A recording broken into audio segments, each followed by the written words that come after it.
Tes Zayin Mishnah Aleph.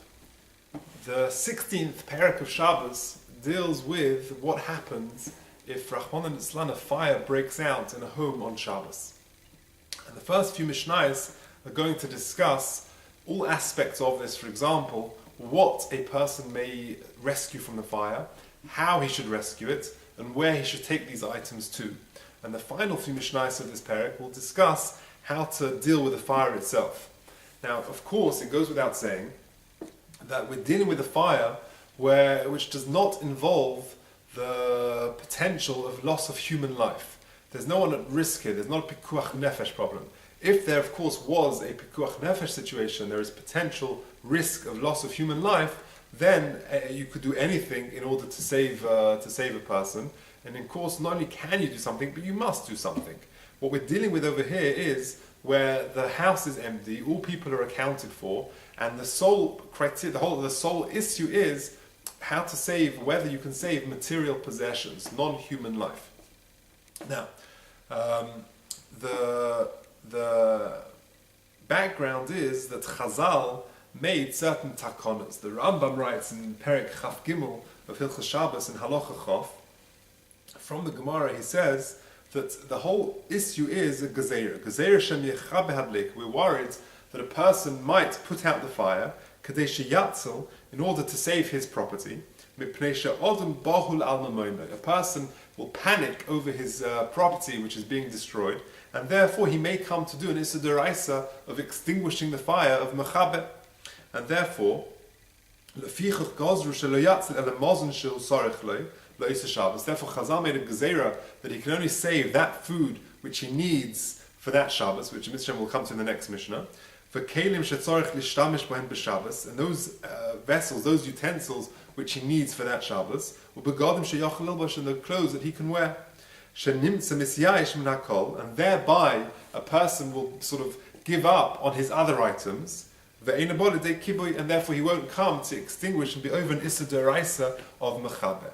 Okay, so therefore, says the Mishnah, Kol Kisvei HaKodesh, all Kisvei Kodesh, holy scriptures, writings of Dvarim Shebekdusha, which the Gemara explains means Torah, Nevi'im, and Kesuvim, Matzilin Oisa Mipnei Hadleka. You're allowed to save Kisvei Kodesh, i.e. scrolls of Torah, or of Nevi'im, or of Kesuvim, Mipnei Hadleka, from a fire, Bein Shekorin Bohen, whether these items are read, whether these are not read. Now that refers to the continuation of the Mishnah, but whether they're read refers to the Torah scrolls or the Nevi'im scrolls. The Bartanura says the Nevi'im scrolls will be read, i.e. you'll need Sifrei Nevi'im in order to read the Haftarah in Shul on Shabbos morning. But the things which are not read, that's a reference to Ksuvim. And it's a reference, as the Mishnah continues to say, that the Chazal made a specific gezeira not to read Ksuvim on certain parts of Shabbos, as we'll see soon. And even though they are written in any language, they need Geniza, which will be explained in a second. When we play Ma'in Karim Bohem, why can't we read some scriptures? We play Bittul Beis HaMedrash, because it would cause a bittul, some sort of neglect of Torah study. Says the Bartanur, but the Bartanur gives us the background. Bein she'ein karin bohen. Kagoy, ksuvim. For example, the ksuvim she'ein af yechidim ein karin bohen b'Shabbos. That even individuals should not be reading them on Shabbos. Mipnei bittul beis hamedrash k'dilekamon. Because it might cause bittul Torah, the neglect of going to public drushes. Why? Shehayu darshim la'am b'Shabbos. The Rav of the town, the Talmid Chacham, would read and would darshan and would lecture to the people, Merin halachas issa v'heta, and he would instruct his kehillah on various halachas issa and heta, because all week round people are busy with their work. V'osru likros b'ksuvim b'Shabbos, and Chazal therefore forbade reading ksuvim on Shabbos, b'shas beis hamedrash, only during the times where there was a scheduled drasha, mishum demoshchi libba, because it engages a person, and he might come to miss the drasha. I.e., the Mefarshim explain that in those days they would normally have the drasha before the lunchtime Shabbos meal. So I guess they would daven in the morning, and then later in the morning they would have a drasha. And it was very important that people came to that drasha. They were busy all week, and during the Shabbos, that's the time to come to the drasha to hear the Rav speak. And Chazal forbade reading ksuvim then. Why ksuvim? Because if a person would read ksuvim, it's likely he'll get drawn into it. It's very interesting. It's very engaging. Indeed, the Mishnah in Yuma, in the first Mishnah of Perek Zayin, says that the thing that they would give the Kohen Gadol to read on the night of Yom Kippur, he was staying up all night, was ksuvim, because it would keep him awake. It would engage the person with the interesting stories, etc., etc. So, specifically ksuvim, a person was not allowed to read, but only during the time of the drasha. In the afternoon, it would be fine to learn ksuvim, no problem. So that's what the Mishnah means. Va'af al pi, so you can save those Torah Levim ksuvim, and even though ksuvim are not allowed to be read on Shabbos, you can still save them. However, we said specifically, af al pi sheksuvim b'chol loshen tunim geniza. Now, that means that even though they are written b'chol loshen, they still need geniza. In other words, this Mishnah follows the view of Rav Shimon Gamliel. Rav Shimon Gamliel says that only these books, these scriptures, can only be written in Lashon HaKodesh, in Ksav Ashuris, and only these types can be saved from the fire. Ksuvim, however, but the items which are not written in Lashon HaKodesh or in Ksav Ashuris, but they're written in some sort of foreign language, then they are not allowed to be saved from a fire. However, says the Mishnah, Tu'unim Gniza, although they haven't got that elevated status to allow them to be saved from a fire and to go out into to be over Hutzot Rabban, as we'll see soon, nonetheless, they do need Gniza. They can't just sort of be left abandoned. They need some sort of hidden. They need to be hidden away properly and not sort of just discarded. Okay. Just like we explained. Continues the Mishnah. Matzilin tik hasefer im hasefer. You are allowed to save the case of the Sefer Torah with the Sefer itself. The tik hatfilin im hatfilin. You're allowed to save the bag or the case of the tefillin with the tefillin.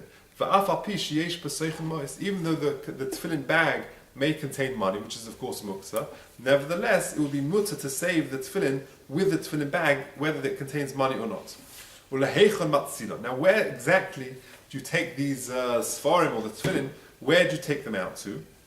It says the Mishnah, "Lemavui she'ena mefulish." You take them out to a mavi, which is an alley, she'ena mefulish, which is not open. Now, what does that mean?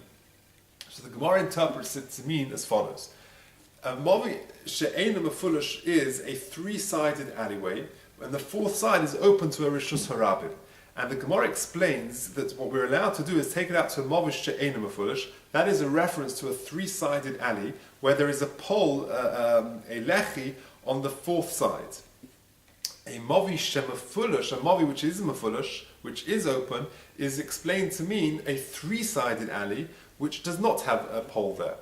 Normally, mavi mefulish and ena mefulish has different connotations. Mefulish normally means it's sort of open all the way through, that there's a chotzer on that side and a chotzer on the other side, and it's open in the middle. But here, the Gemara explains, mavi she'ena mefulish means that you can take it into a mavi, which is closed on three sides, and there is a lechi, there is a pole on the fourth open side, and a mavi she'mefulish is where there is no pole on the fourth side, but the other three sides are closed off.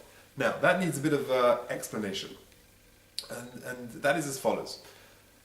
Of course, as we've discussed before, to be over Hutzah, that it would involve carrying from a Rishus HaYochid to a Doraisa, to a Rishus Doraisa, or vice versa, Doraisa to a Rishus HaYochid. Or, of course, carrying Daladamas in a Rishus Harabim. Carrying into a Mavui, which is sectioned off, or which is closed off on three sides, is Mutter min HaTorah, but Midrabban and Chazal forbade it, because since it's open on the fourth side, it's Rashi at the beginning of Erev in the first Omud, says that it would resemble carrying into a Rishus Harabim because it's open on the fourth side. So Chazal said that it needs to be, you need to sort of close off somehow the fourth side, but only very minimally. And there is a machlokus how much you need to close off this fourth side. There's machlokus three-way, Beis Shammai, Beis Hillel, and Rebbe Eliezer. Beis Shammai say that you need a lechi and a korah. A lechi means a pole at the front of the fourth side, at the opening of the mavui, plus you need a korah beam going all the way across the front of the mavui.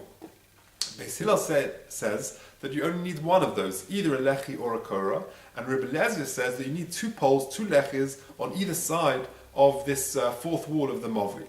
And this Mishnah goes according to Rebbe Eliezer, and in normal situations, for normal carrying, etc., two poles are needed, but in a situation where you're saving Sfarim and Tefillin from a fire, it would be sufficient for there to be one pole to enable you to carry from the Rishus HaYochid into this mavui. And therefore, when it says you can carry the mavui she'eina mefulish, we're referring to a three-sided mavui, and the fourth side has one pole there. That would be sufficient.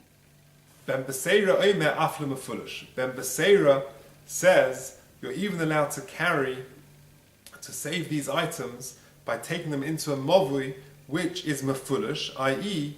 a mavui which does not have any post affixed to the open end of the mavui, but the Mefarshim conclude the halacha is not like Ben Beseira. That is the end of Mishnah Aleph.